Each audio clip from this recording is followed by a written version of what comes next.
Ada orang yang sholat tapi susah meraih kesuksesan, gagal lagi, gagal lagi. Ada orang yang sholat doanya belum terkabul, masalahnya apa? Jadi dari sekian yang dijanjikan itu kenapa belum teraih? Ini pun teman-teman sekalian tidak luput dari keterangan Al-Quran, tidak luput dari jawaban Al-Quran. Bahkan sebelum saya, Anda, kita bertanya, Allah sudah lebih dulu menyampaikan keterangan kepada kita. Ada dua penyebab yang paling utama yang menjadikan seseorang yang menunaikan sholat berpotensi tidak meraih satu atau bahkan lebih di antara keutamaan yang dimaksudkan. Jawaban pertama terdapat dalam Al-Quran surah kedua Al-Baqarah di ayat ke-45, kemudian solusinya ayat 46-nya. Yang kedua, kita temukan di Quran surah kedua 29.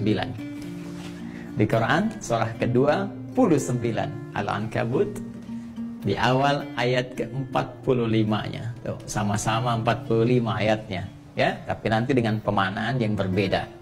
Baik, mari kita lihat dengan cepat. Apa penyebab orang sholat berpotensi belum atau tidak meraih apa yang dijanjikan ini? Yang pertama, di Quran surah kedua Al-Baqarah di ayat ke-45 Allah menegaskan. Perhatikan kalimatnya. Wasta'inu bis-sabri was-salah.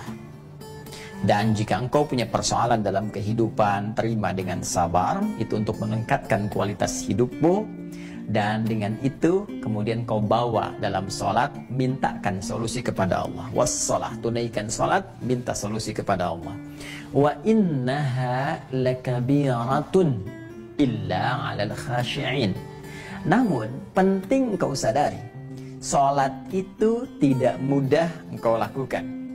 Awas, hati-hati tuh, ya. Ketika Allah menyandingkan sabar dengan sholat dan membandingkan keduanya, ternyata tingkat kesulitan menunaikan sholat itu lebih dibandingkan dengan sabar. Hati-hati. Artinya kalau orang tidak sabar menunaikan sholat, orang tidak serius menunaikan sholat, itu sulit kemudian akan menunaikannya dengan sempurna. Jadi lebih mudah dalam bandingan Al-Quran, lebih mudah kita belajar berikhtiar untuk sabar dibandingkan kita menyempurnakan untuk menunaikan sholat dengan baik, kalau kita tidak serius. Nah, tapi Allah tidak berhenti sampai situ, supaya Anda tidak bertanya, kalau begitu, kalau sholatnya berat, kenapa kita diminta menunaikan? Hei, belum selesai ayatnya. Allah berikan jalan supaya sholat ini mudah ditunaikan oleh kita. Tapi kalau Anda nggak ikuti jalannya, tetap akan sulit bagi Anda. Jelas, seperti Anda nggak tahu ilmu sabar. Karena nggak tahu ilmu sabar, susah bersabar. Nggak tahu ilmu sholat, ya susah sholat dengan baik. Maka ayatnya kemudian memberikan penjelasan kepada kita, illa 'alal khashi'in, kecuali bagi orang-orang yang khusyuk dalam sholatnya.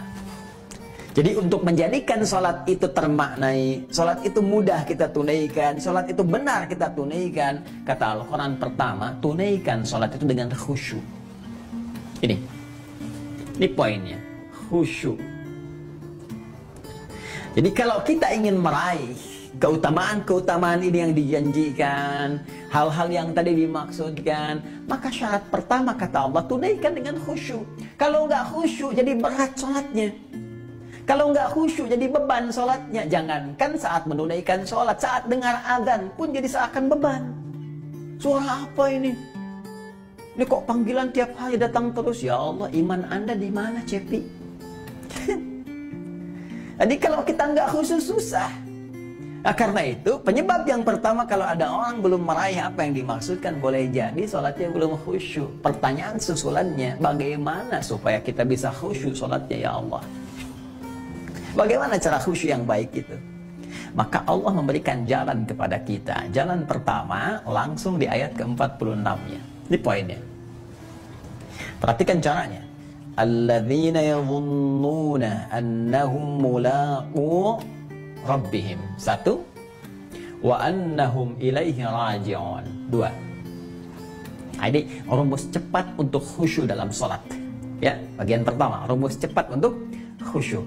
Kata Allah, alladzina yadhunnuna annahum mulaqu rabbihim. Orang khusyuk itu adalah orang-orang yang saat akan sholat. Awas, tolong garis bawahi. Ternyata khusyuk itu dimulai fasenya dari sejak akan sholat. Jadi jangan langsung dipahami saat sedang sholat. Ya, karena ternyata kekhusyuan itu, untuk mendatangkan kekhusyuan, fasenya dimulai saat akan sholat. Nah, orang khusyuk ini udah kelihatan saat akan sholat. Bagaimana penampakannya? Alladzina yadhunnuna annahum mulaqu rabbihim. Orang-orang yang khusyuk itu adalah orang-orang yang saat akan menunaikan sholat, dia sudah menyiapkan diri dan merasakan akan menghadap kepada Rabbnya.